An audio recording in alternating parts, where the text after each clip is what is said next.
Author George R.R. Martin once said, "The best fantasy is written in the language of dreams.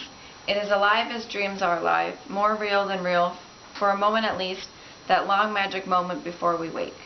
We read fantasy to find the colors again, to taste strong spices and hear the songs the sirens sang. There is something old and true in fantasy that speaks to something deep within us, to the child who dreamt that one day he would hunt the forests of the night and feast beneath the hollow hills, and find a love to last forever somewhere south of Oz and north of Shangri-La. They can keep their heaven. When I die, I'd sooner go to Middle-earth. I found this quote from Patty Parrott's book, The Faces of Fantasy Photographs, to relate to my passion of reading. I love reading and appreciate it in many forms like books, online articles, and blogs. I enjoy reading mainly for fantasy, education, and entertainment purposes.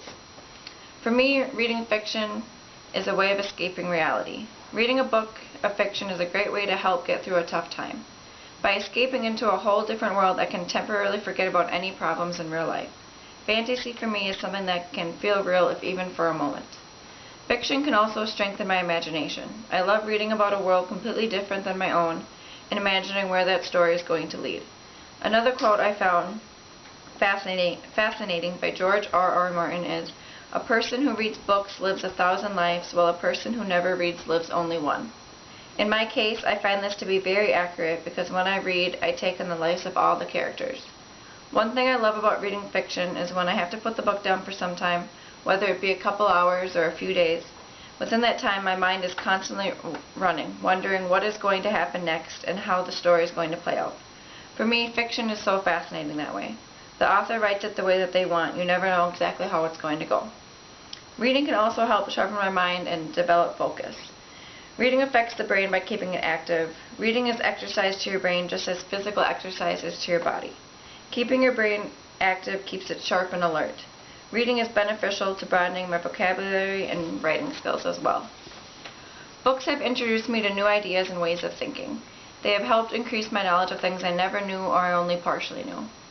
I love to read articles on the internet about real-life events and situations.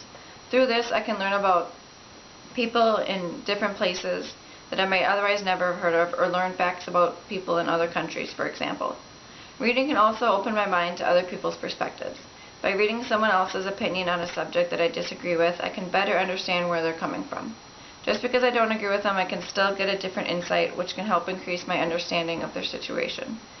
A few times this has actually changed my mind on something I once thought completely different about. For example, reading up on the conditions of some zoos and other establishments that have animals in captivity has made me seriously question whether I want to visit these places again. If I hadn't looked into this, I wonder if I ever would have known. This is just one way that reading has helped me change my way of thinking. Lastly, reading is a great pastime for me. It's definitely very relaxing and it's a great way to unwind at the end of the day. I've always been a bookworm and I can't get enough of it. I often prefer it over television or movies because the adventure and enjoyment of it can be drawn out longer. I have explained to you that reading is a strong passion of mine for 3 reasons, which include fantasy because it's a great way to escape real life, as well as the benefit of it expanding my knowledge. Also, I find it very enjoyable. In my opinion, reading isn't just a way to pass the time, it's a transformational experience. Thank you.